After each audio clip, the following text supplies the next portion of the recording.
on-site participants. So at Grumeti Fund, we have a research facility, which is called RISE, which stands for Research and Innovation for the Serengeti Ecosystem. And we started having these seminar series once a month. It's always like towards the end of the month. And we are very happy to invite different speakers. And this month we have Dr. Grace Malley. Dr. Grace Malley is a lecturer at the Institute of Resource Assessment at the University of Dar es Salaam. She has been working at the University of Dar es Salaam since 2015, and she earned her master's. Actually, she has did her Bachelor of Arts in Geography and Environmental Studies at the University of Dar es Salaam, and Masters of Natural Resource Assessment at the University of Dar es Salaam. And then she went to Penn State University in the Department of Geography, where she did her PhD from 2017 to 2022. So Grace is here to share with us some of her PhD work. She mainly focused on human-elephant conflicts, but she used a lot of spatial analysis to understand the connectivity of different populations and how the human-wildlife conflicts are actually affecting like some of the communities which are within the wildlife corridors. And I think you have already seen what her talk will be. Without further ado, I'll welcome Grace Malley, and we'll just like start recording. Already started? Yes. Okay. All right. So please let's welcome Dr. Grace Malley. Hello, everyone. I'm so happy to see all of you here today. Hi, Skylar. Hello. And hi, Rise people. All right. I think George has given detailed introduction, and so I'll just go straight to the presentation.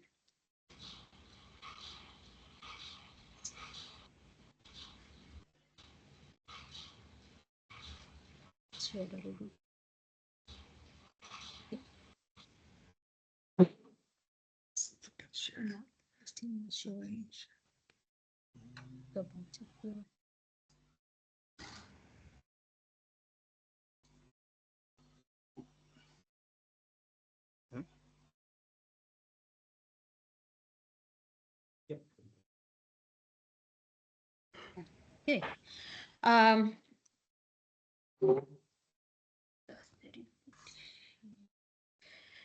All right. So my talk today will be on modeling wildlife corridors and trying to see the implications on human-elephant interaction. All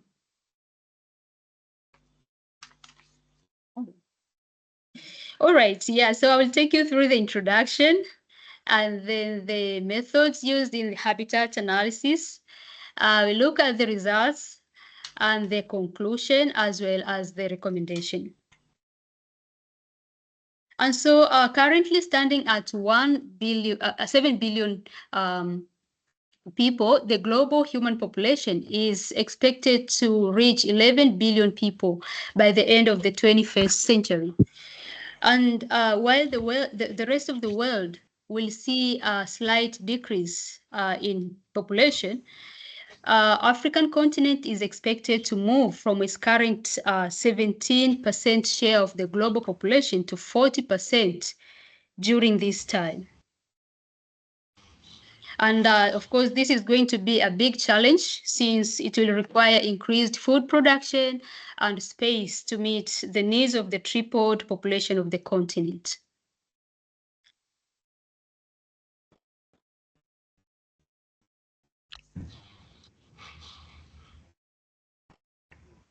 And many of us do not think about the world in terms of it being shared with potentially another 10 million species, many of which support each other in complex and intricate ways. Currently, about 1 million species are facing extinction. And some scholars have termed the current loss of wildlife species Anthropocene defaunation because of anthropogenic influences, which is reflected in the effects of human population growth, economic development, and climate change, which have resulted in undesirable effects on the environment. And this is not limited to only terrestrial species, but extends to marine and freshwater ecosystems. And so these are also facing challenges such as overexploitation, introduction of invasive species, environmental pollution, and climate change. Unfortunately, by transforming landscapes, we cause impacts not only to other members of the planet, but also to ourselves. And so the growing human population and associated activities causes close contact or close proximity between people and wildlife, which results into overlapping spaces of human beings and wildlife, which results into negative interaction, commonly termed as human-wildlife conflicts, that affects both human livelihoods and security, as well as conservation. Human-wildlife conflicts are common with species that have large home ranges, such as elephants, whose home ranges are about 70% are outside protected areas. And so in sub-Saharan Africa, human-wildlife conflict is an increasingly serious problem as the livelihoods of millions of people depend on subsistence agriculture. And for the case of Tanzania, standing at 61 million total population, like human population currently, the population is expected to reach over 120 million by 2050. And the majority of this population depend on agriculture for their livelihoods. And with increasing human activities, this is expected to place more pressure on wildlife habitats, and therefore leading to growing human wildlife conflicts. This figure here is just to illustrate the recent trends, but this is an underestimate because Tanzania has not had systematic recording of these incidents of human-wildlife conflicts for a while. It's only now that TAWA is trying to, that is Tanzania Wildlife Authority is trying to keep proper records for these incidents systematically. And so for this study, I focused in the 3 districts of Kilombero, like the landscape, rather, the landscape that includes the districts of Kilombero, Mvomero, and Morogoro Rural.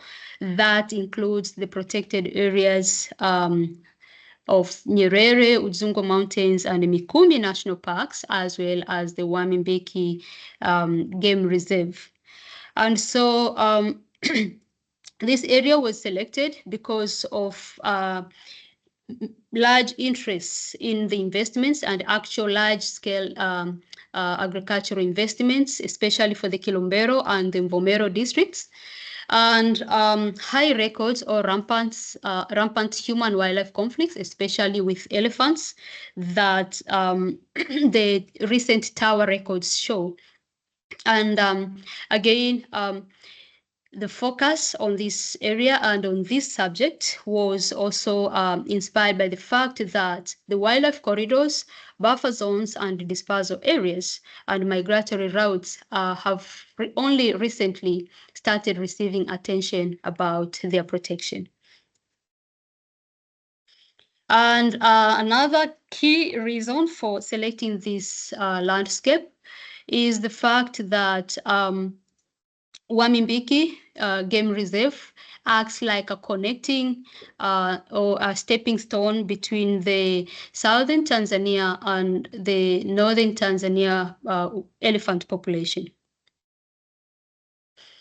And so this study sought to answer the question that asked was the status of elephant habitat connectivity between selected protected areas in this study area, and how does that relate to occurrences of human-elephant conflicts.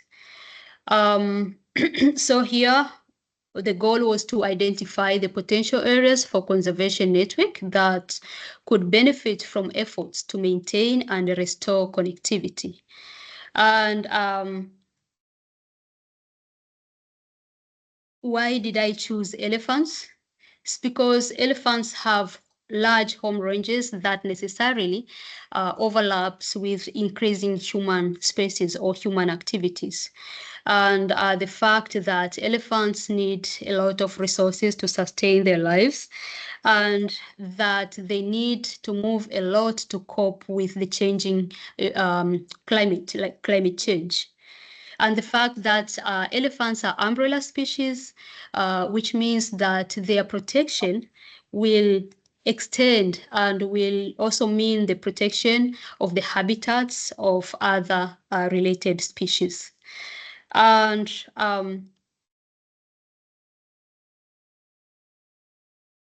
so this study is a part of a larger my larger PhD focus. So it's just one of the chapters that looked into the habitat connectivity, but I had other studies or chapters that had looked into the land use dynamics in the area, in the same area, and the experiences of the local communities living with elephants in the study area.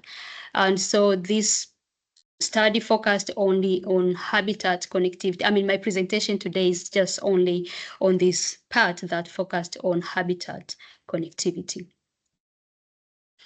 And so just to refresh our minds or understanding of what habitat connectivity is, this refers to the degree to which the different habitats are connected. They can be of the same habitat, the patches of the same habitat, or complete different habitats. So the links between them, that's what we refer to as habitat connectivity.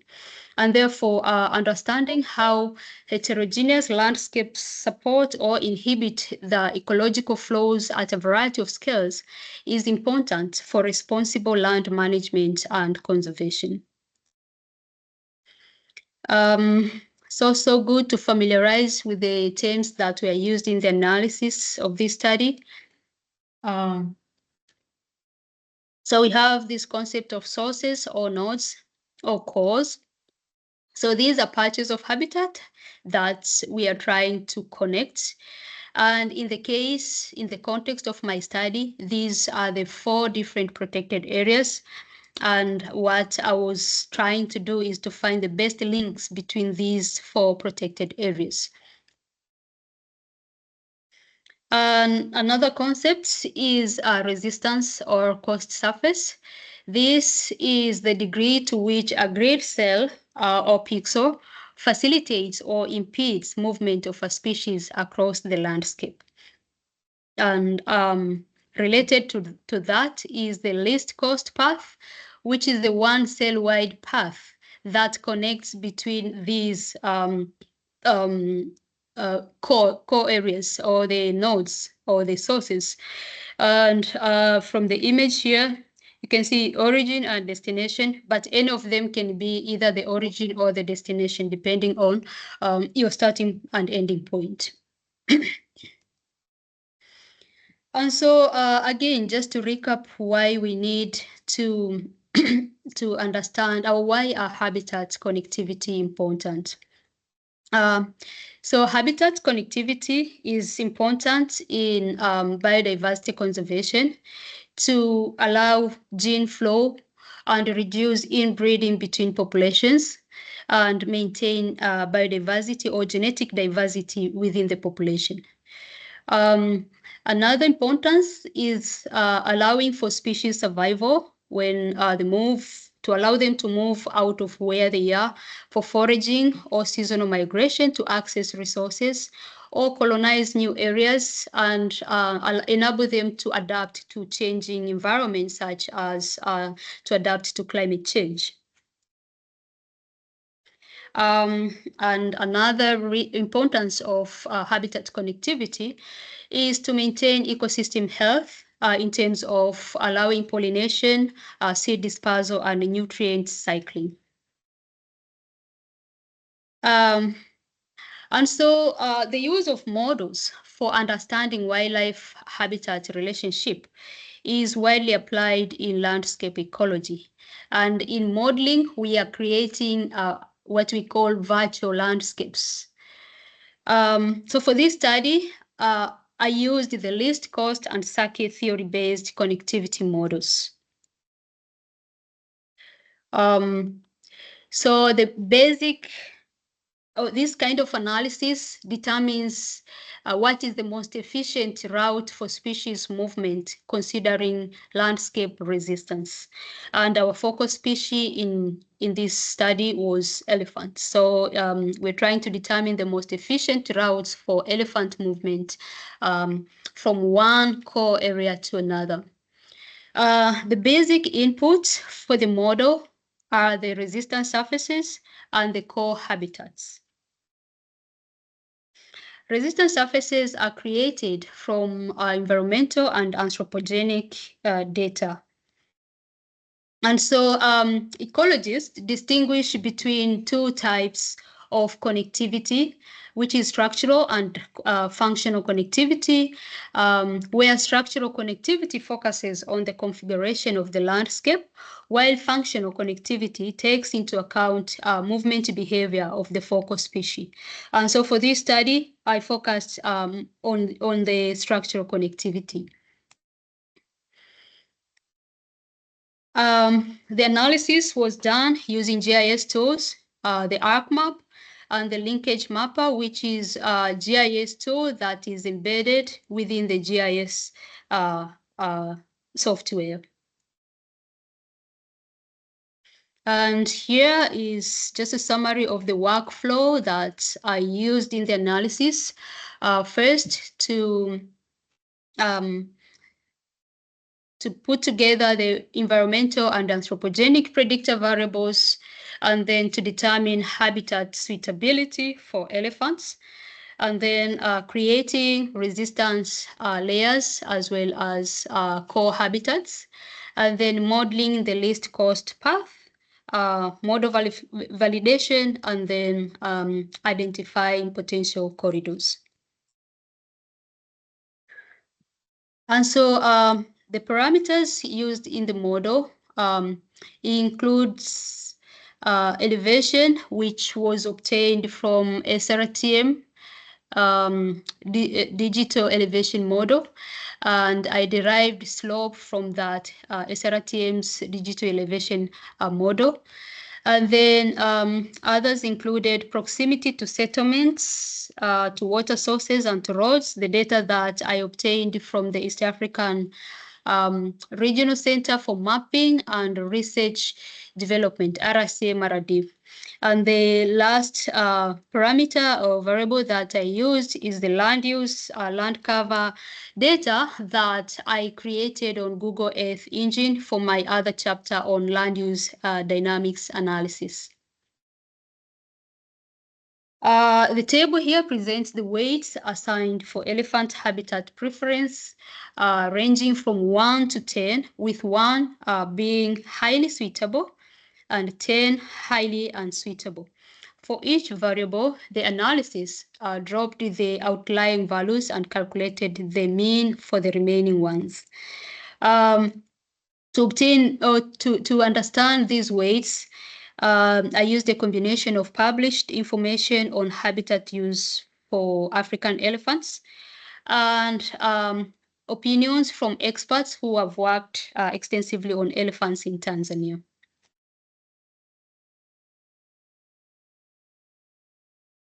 And so here's just to show one of the images for the variables used in the analysis. slope, rivers, railways, roads, settlements, and land use, land cover. And so the choices made in each modeling step can affect delineation of corridors. And therefore, to examine the impact of layer weighting on the delineation of the least cost path, I created two sets of resistance surfaces, one with all variables and two with only land use and land cover data. And then from those, I derived other two resistance surfaces, the linear and the non-linear scaled resistance surfaces. And so the cell size or the spatial resolution used in the analysis was 250 meters. So the linear scale assumes that the cost of traveling along a coast across a cell with a value of 1 is equivalent to the size of that cell, which is 250 meters, while the cost of traveling across a cell with a value of 10 will be 10 times more. But the nonlinear scaled resistance surface represents the squared linear scaled layers. And here is to show some of those resistance surfaces that were created from these combinations. But to understand if elephant movement along the least cost path is impacted by the surrounding cells, I ran the resistance surface through the focus statistical tool that had a mean metric of 3 by 3, 5 by 5, and 7 by 7 matrices. So the consideration of neighborhood cells gives us insights into the trend and the direction of change in the future in order to incorporate that into planning. So for example, where you have an unconverted cell that is surrounded by converted cells such as croplands, given the trend of change, of land use change trend in this area, it's likely that in the near future, that one cell that is surrounded by croplands will also be converted to cropland. So what the focus statistical tool does, it averages out the value considering those neighboring cells' values. And so in total, using these 3 different focus statistical matrices, I created a total of 12 resistance surfaces, considering the ones from the previous slides and the ones in here.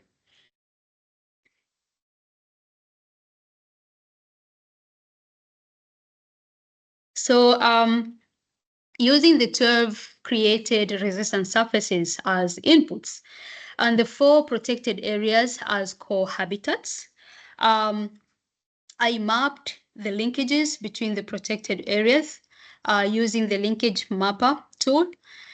And what the tool does is it identifies adjacent core areas and then creates a network of core areas using adjacency and distance data. And then it calculates the cost weighted distance and the least cost path. The costs were truncated or cut off at a distance of about 200 kilometers, a distance that was considered too far from the least cost path. And so the reason you see here some districts did not take their full shape is because the remaining part of the district was considered too far to be a potential corridor, of very far from the least cost path at the distance of 200,000 meters. And so in total, I got 12 modeled least cost path. And these are clustered here and are all variables and only land use and land cover. with all those variations of the linear and non-linear, as well as different focal statistical distances, the 3x3, 5x5, and 7x7. So these are 12 in total. And so the question here was, which one should I consider for further analysis? Which one is the best out of these 12? And so using data that's on human-elephant conflict points that I obtained from TAWA, Tanzania Wildlife Authority, and Tanzania Elephant Foundation for the years 2019 and 2020, I used these points to validate the models. So I created a buffer of 3 kilometers around the HEC sites, as elephants are likely to raid crops within 3 kilometers of their daytime refuge. And so comparison of the modeled corridors with elephant presence areas indicated that the land use land cover linear model at 7x7 focal neighborhood matrix had the largest area overlapping with the presence of elephants. And this was considered the best least cost path to move on with further analysis. And the model provided also the characteristics of the LCPs for each link, and the corridor or the least cost path going between Nyerere National Park and Udzungwa Mountains had the highest value or the highest cost, indicating that the cost of moving between Nyerere and Udzungwa Mountains was the highest, while the cost of moving between Mikumi and Nyerere National Park was the lowest. And so to decide, because the least cost path is a chain of cells that are connected, that have the lowest resistance, connecting between two protected areas.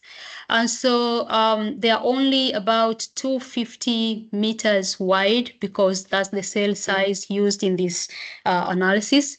But the corridor will need to be wider than that, because that can be too small for elephants.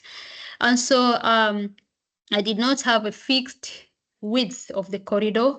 Rather, I determined the width by dividing the entire coast surface into 20 quantiles, that is 20 equal parts of the coast surface distribution, with each containing 5% of the entire coast. And so I had 20 of these, but combined the ones after the 15th quantile, because those were beyond what we desire to be corridors. Those were very far from the least cost path.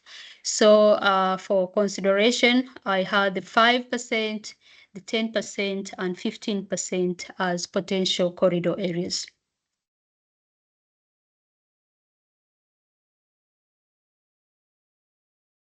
And so the comparison between identified least cost path or corridor areas and human-elephant conflict locations did not show a consistent pattern in all corridors. The table here provides some insights into that, where you see for Mikumi and Wami-Mbiki corridor, about 70% of HECs were within the 15% of the least cost corridors, while the other two corridors,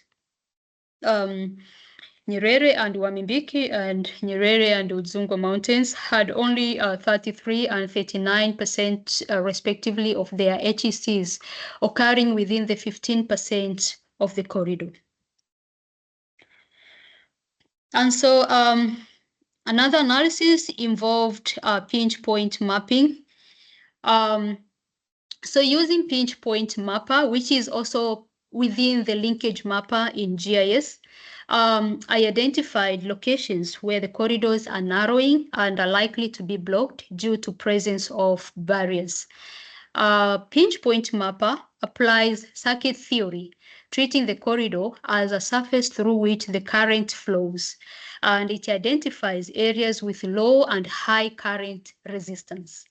And so in general, the corridor going between Nyerere and Udzungwa Mountains had high concentration of the current, which means high resistance to the current, or in this case, the movement of elephants between the two corridors in a continuous natural habitat. And that was also the case for the corridor going between Mikumi and Udzungwa Mountains National Parks. And some localities of the longer corridors.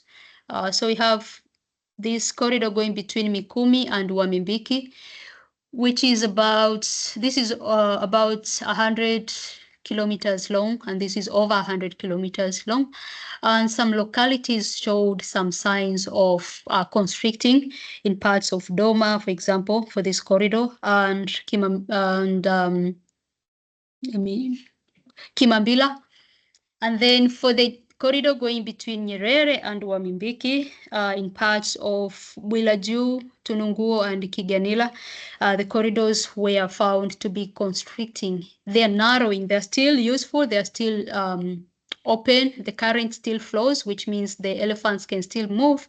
But the corridors are narrowing because of increasing human activities along these areas. So we have a lot of crop fields around these areas here and here, which is why that analysis of considering neighboring cells is very important, as you can see in this case, where the presence of crop fields around these corridor areas affects the movement or the current movement between these two core areas. And so in conclusion, I found that land use, land cover has a strong influence on the movement of elephants, and that 2 out of 5 corridors identified are blocked. And this is the corridor, again, going between Nyerere and Udzungwa Mountains, and the one between Mikumi and Udzungwa Mountains.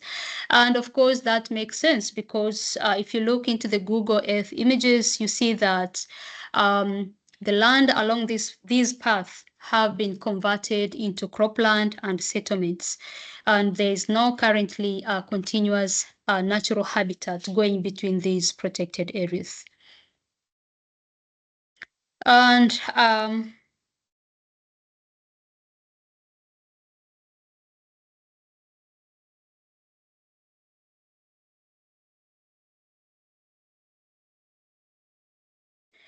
so another main finding is the fact that human spaces are in proximity to modeled elephant corridors.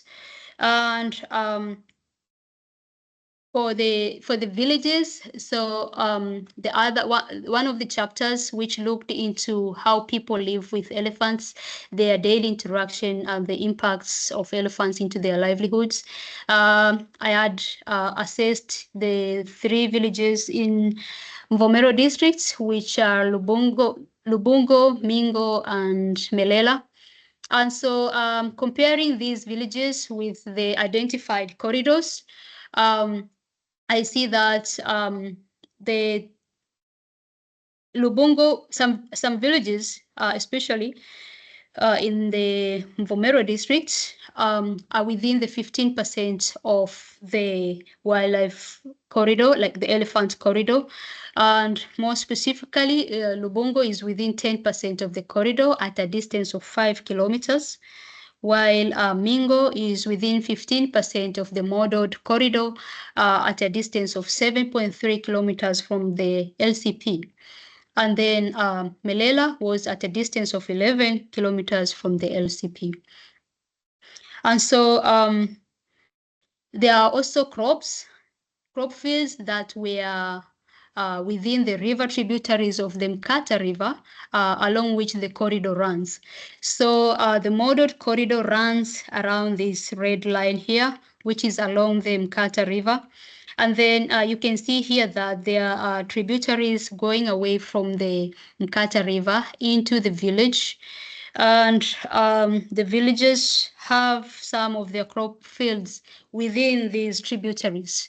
And so I'm having a hypothesis here that elephants have perhaps used these tributaries for some reasons over time, perhaps for salt licks. It's just a hypothesis. I didn't test this one. But at some point, they discovered crop fields. And once they discover them, they cannot undiscover. They keep coming for more, and they keep raiding crops in these areas. And again, comparing the land use land cover maps from the 1994 and 2020 in these areas, we see that croplands have expanded into areas that are closer to the least cost path, to about 4 kilometers from the LCP. And this work is found in more details in the published article that I published with some other colleagues. And so the overall observation of this analysis or study is the fact that structural connectivity analysis of corridors does not always consider the behavior motivation of elephant habitat selection. So what we call elephant habitat preference is actually what we prefer them to use, not necessarily what they always prefer to use, because they have other motivation for the habitat selection. So of course, when they see crops, they are attracted to that, but that one annoys us. We don't want them to go that way. So we need a more comprehensive analysis that takes into consideration elephant behavior motivation for habitat use. And then finally, these identified links between protected areas that have the most natural lands. They help us to lay a cornerstone in corridor connectivity restoration and maintenance efforts with a minimum cost, because yes, we did not take into consideration croplands as elephant favorable habitats, because we don't want them to be using that. We would want to maintain their natural habitats and avoid relocating people's crop fields or settlements, because that comes with a very high cost.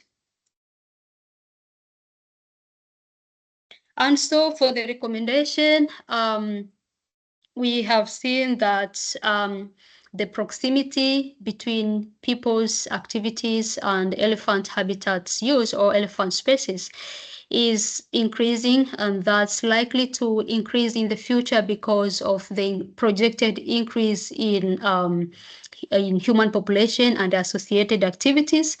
And therefore, I propose that these corridors, while they are still they still have some of these still have the natural habitats, they should be designated and formally protected. And that the participatory land use planning at the village level should be done to involve the local communities and help them avoid areas that are frequented by elephants to avoid problems of crop raiding and human insecurity.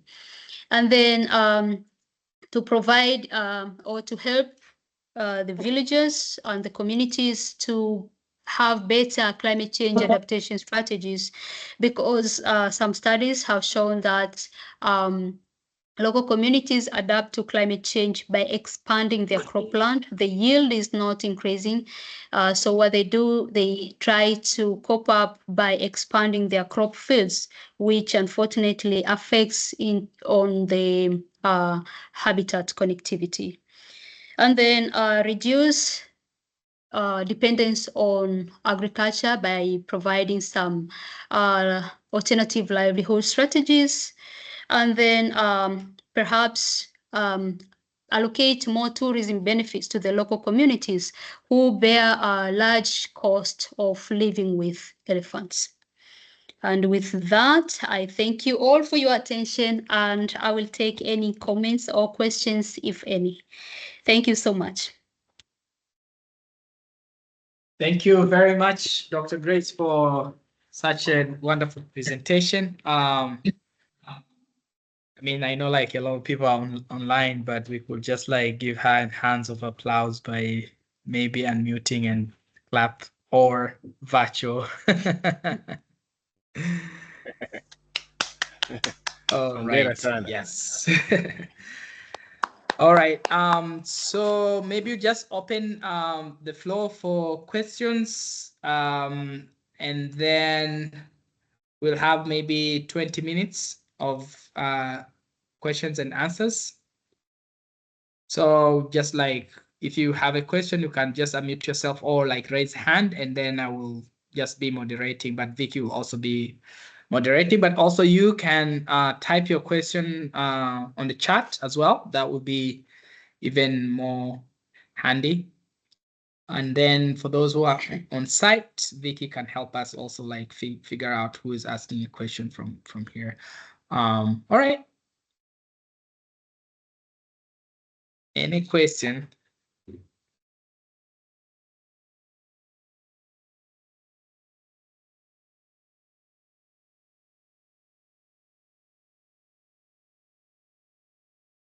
All right, I have one. Okay. Yeah, so I know like there has been a lot of increase in human-elephant conflicts, and in Western Serengeti we have started using electric fence to reduce human-elephant conflict, and that seems to be working. I know like we only have this fence like it's like 30 kilometers long. Mm-hmm. It's like a pilot, and it's very expensive to have it. And I know like it's not very practical to do it throughout the country, but I just wanted to know like from your perspective, given that you work in different landscapes, especially in the central part of the country towards south, where the human activities is even more than what we experienced in the West. If you had like any comment about what do you think would be the future? Do you think these corridors are going to be really sustainable, and do we really have even a model of actually protecting these wildlife corridors, especially if you have a very long corridor like the one you mentioned, which is like 100 kilometers long? Mm-hmm. Yeah. Thank you, George, for your question. Yeah, so there's no one size fits all solution for restoring or maintaining corridors. And so the use of electric fence can work in some situations, but may not necessarily work for other situations. And I'm thinking that if the fence, the electric fence is not enclosing the entire area, then you're only moving the problem to another locality. You're protecting elephants from invading these crop fields, but they will move to the end of that fence and concentrate their impact in those localities. So that may not necessarily work. And for long corridors, that's going to be tricky, but just leaving out and making sure that there's that continuous natural habitat between these protected areas is, I think that's the first step. Making sure that they're not converted to crop fields, for example. But in terms of containing elephants within that corridor to avoid going into crop fields and cause problems in there, I don't think we can practically do that, because it's going to be actually very, very expensive. But for shorter corridors, like the one going between Nyerere National Park and Udzungwa National Park. That one is about 8 kilometers, and I believe STEP is doing some restoration, is trying to do some restoration activities in there. And it's already proving very expensive because they will need to move all those people and their activities away from that corridor areas. I'm not sure what width they're using, but it's going to be very, very expensive. So I think for what I'm trying to say is we need to go case by case and see what is more affordable and what will cause minimum disturbance to the local communities, and that will actually work not only for elephants, but for other species as well. Thank you. Thank you very much. I know Kimaro is working on his PhD on that electric fence. Kimaro, if you could give a little comment about that, please. Yeah, thank you. Let's be on the next presentation is more about connectivity with protected areas. But for my case, what I'm doing in Korongo is not a connection to protected areas. But we have the same scenario that human population is increasing, and the human activities going closer to protected areas. And we need to take the opportunity right now, not to wait too long, because the coming future, everything will be. So right now in Tanzania, the government of Tanzania already mapped the 61 corridors, and we need to say what are we going to do with these corridors. Right now they started with the improvement of 7 corridors, so there are plenty of corridors that are remaining, including the one that you are presenting here. But there are one thing which is I wanted to say as a question, but also as a suggestion. One is government of Tanzania is proposing that corridors should be mapped, demarcated, and if possible, to upgrade them into the protected areas. In that, but you know, these corridors are passing through the village lands. And right now, you can see in the social medias, there is a lot of noises about Loliondo, etc. So, upgrading corridors to be protected areas, that means moving people away.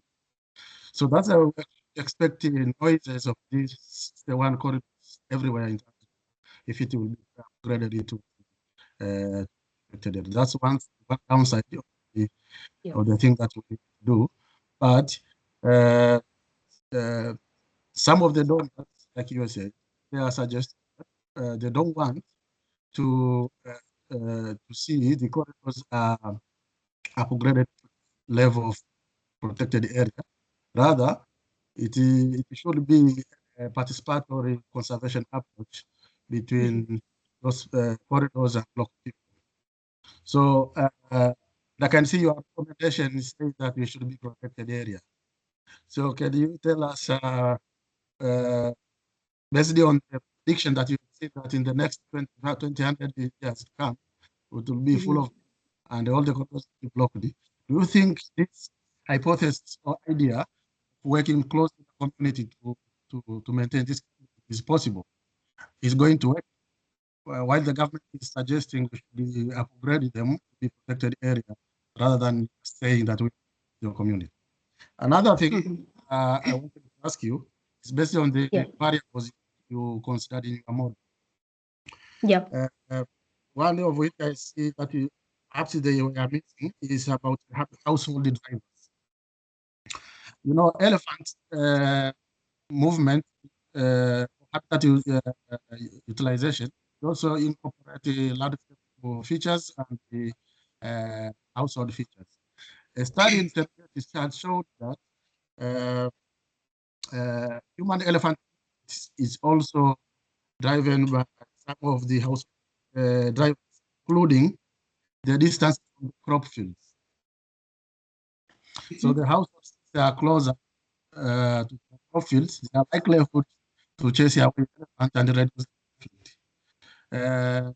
And in the households that are far from the crop fields, is more they are because of low density of households closer to the crop field. That means it's a suitable habitat for elephants to visit. But I don't know if you considered it. analysis. Mm-hmm. Yeah, thank you for your detailed insights and the questions. So I will start with the first one on practicalities of having corridors under protected area status. So the suggestion here is not to, as I said, it cannot be one size fits all. So we'll need to go case by case.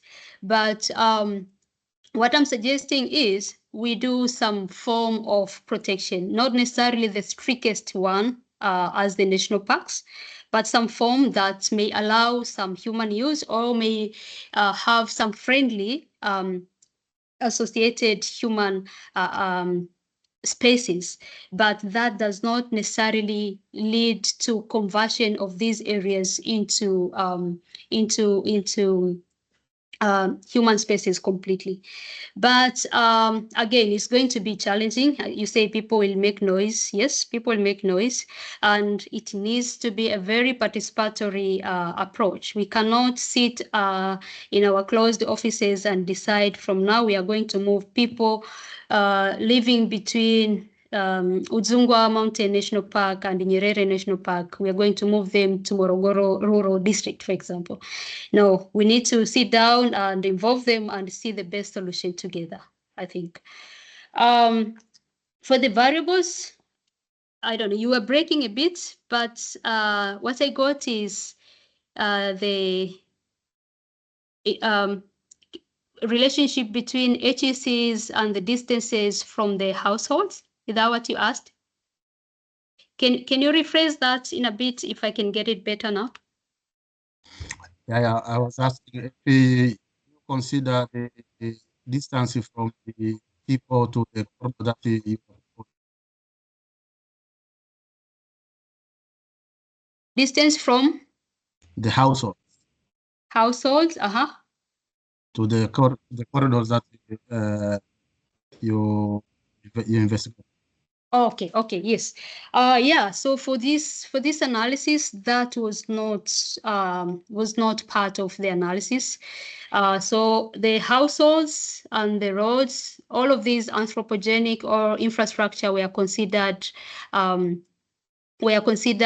as not favorable places for elephants to move. So it's just the structural connectivity based more on the land use, on the natural habitat that is continuous from one habitat to another. But yes, for proper mapping or demarcation of these corridors, we may need to also take that into consideration. Thank you. Yeah, thank you. Any other question? Tim. Can you hear me? Yes. Come on. Yes. Thank you so much, Dr. Malley, for a wonderful presentation. I'm not a GIS expert. I'm a wildlife ecologist, so I have learned a lot. Thank you so much. It is very interesting to see that out of 5 corridors, 2 were blocked. 2 out of 5. That is equivalent to almost 40% of all corridors. Maybe the question is, in your literature review, and what is the status? What is the broader picture of the status of all corridors in Tanzania? If you know that, and can the model results, can your model results be generalized maybe to other corridors of Tanzania? Thank you. Yeah, thank you, Dr. Tim. For the broader picture, so for this geospatial analysis, we have to reconcile between scale and the size of the analysis, like the area under analysis. So we do have a study by Rigio, for example, that was done in 2017 that mapped all the corridors in the country structural connectivity, like structural corridors around the country. But that was done with the cell size or spatial resolution of 1 kilometer. And so, yes, he also identified this, at least one of these, the Magombera, the Nyerere and Udzungwa corridor as blocked.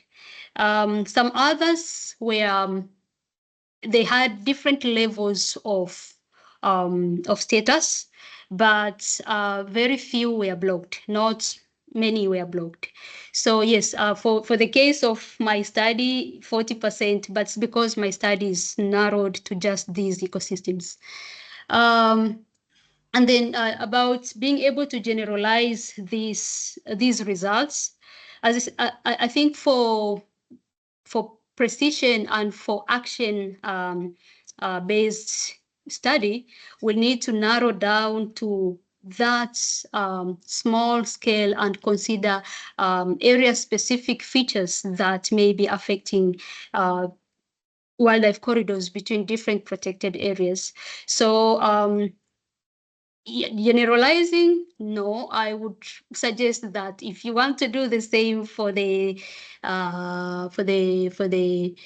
Serengeti ecosystem, for example, you just need to expand the model to include those areas and see what is happening on the landscape. What are the landscape features that are likely to uniquely affect the connectivity in those specific localities?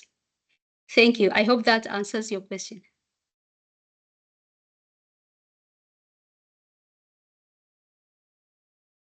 He's out. I'm afraid. Okay. All right. Do we have any other question from the people who are joining us from RISE? I think Nyasatu has a question. Yes, Nyasatu. Nyasatu, karibu.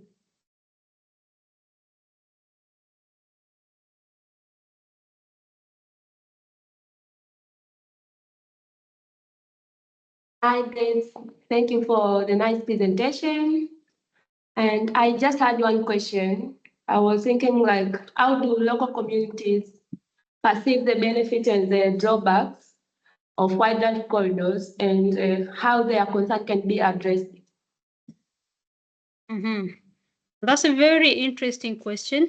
One of the chapters of my dissertation looked into that in this study area. And I was trying to see the impacts of living with elephants to the local communities and assess their attitudes over time and if that is changing. And so, yes, people are still they're still bearing that, but their attitudes are moving from positive to negative, to more negative, because they feel and they are impacted on daily basis by the elephants. And so, yes, they are very much affected, and they are not that much seeing the benefits of the elephants in terms of tourism money or any other ecological benefits because they are directly impacted. And so their concerns, are you asking if their concerns are being taken into consideration? Yeah, I mean, as researchers, we can only go as far as recommending what should be done based on the findings of our research. But when it comes to action and addressing the concerns, that goes beyond our scholarship. It goes to policymakers and politicians. And you know, for Tanzania, when you go to that level, things get more complicated. But the situation is not good at all in these communities. Does that answer your question, Nyasatu? Yes. Good. Yeah. Daktari ulipotea?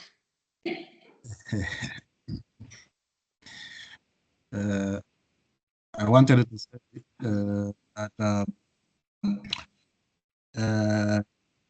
although researchers or conservationists, our intention is to promote conservation. But at the same time, as you said, that people are angry with elephants because of the loss they are getting. That means even if we have an intention of open corridors or find another way of protecting wildlife, we should find another way of thinking about what is the local community are losing and find a balance of protecting wildlife and enhancing the local community's livelihood.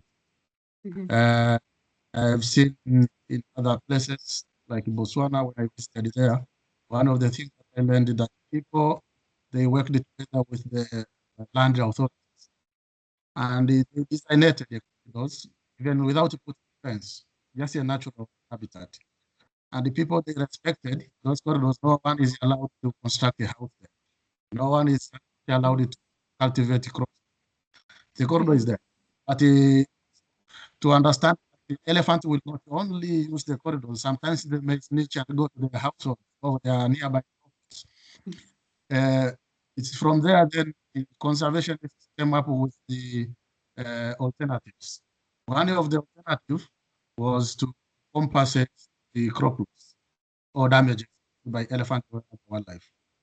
And the way to compensate that is to make local communities to produce products that can be sold to the tourists as ecotourism. So if the elephants are coming to their villages through corridors, it's an opportunity to establish ecotourism services. And for example, for Nyerere and Udzungwa, I went and I saw the corridor myself totally complete. And what step they have taken by putting the fence, that is only to protect the remaining, because otherwise, without doing that, is completely gone. And we are expecting to see more other corridors to be blocked. So what I wanted to say here is it is good that you that corridor. And the same question as the term said, it would be nice if you had this idea, what you did, extrapolated to the corridors of Tanzania. And the advice in area where we think it is not possible at all to sit down communities as a participatory approach, we can use fence as a way of those corridors. And in those areas that are still viable, we can continue working with local communities. So I hope you attended the corridor conference that happened organized by the Ministry of Natural Resources. If you're not, the very good person to be involved in the conservation of corridors, because this there is ongoing conferences happening discussing corridors in Tanzania. And what you are presenting is very, very important for the participants to understand what is going on. Because I've seen, for example, let me tell you what happened in the corridor that connects Buyowos and the Butkichato. Based on the literature, it showed that the corridor connecting Buyowos and Butkichato, it is important to be restored.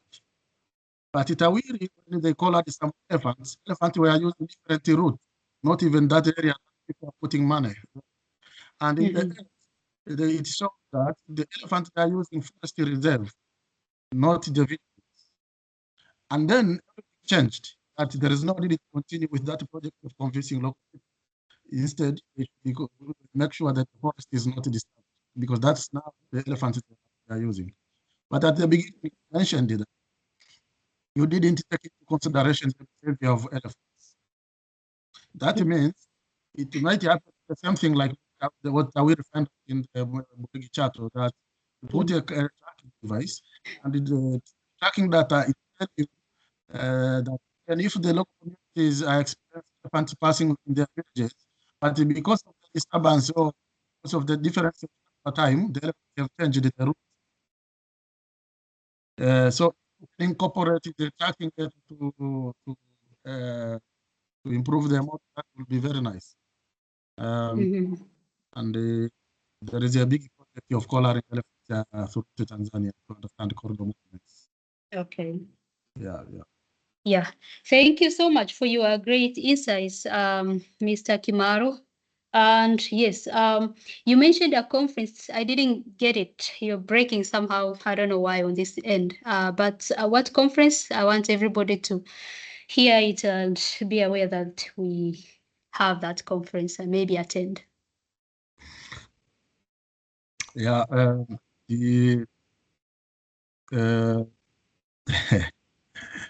Nowadays, one of the big issues is going on in Tanzania is human elephant. But many people there think because the movement of elephants are being blocked by people. That's why they want all the code. And that is the hope for many people. And there is a group of experts that with the local community who are working along corridors like WCS, WWF. I'm even my colleagues from Namtumbo is part of it. And for myself, I'm working with USAID corridor like Nyerere, Udzungwa, Amandilo, Uchinja. This year we are expanding to Rungwa, Katavi, Rungwa, Inyong. Those corridors are also working on that area, but it's not related to elephants, it's about the pangolins. But in the meetings, when we meet together, we discuss all species, including elephants. And there is a series of talks that are organized by the Ministry of Natural Resources to talk about corridors. And that's why I'm saying it's better you can follow up on that so that you can be invited to these workshops. Because I can see they are very important. Okay. Yeah, thank you. Thank you so much. I've noted that and I'll surely follow up. Asante sana. Asante. Kazi ilikuwa nzuri sana. Mungu akubariki sana. Amina. All right. I don't see any other questions. I think we can just like close it here, and then we will share Dr. Grace's email. And we also have rise@humanitafund.org. So email that you can reach us if you want to get a presentation or you have further questions, like follow-up questions with Dr. Grace. So let's give a hand of applause to Dr. Grace for a good presentation. Thank you. Hongera sana. Asante na asante kwa mawazo mazuri. Asante kwa kuhudhuria pia. Karibu sana, karibu sana. Skyla, I hope you understood that Swahili. Skyla, karibu. Okay. So thank you so much and have a wonderful day. So, all right. So for those who would like to receive more email from Humanity Fund, and reach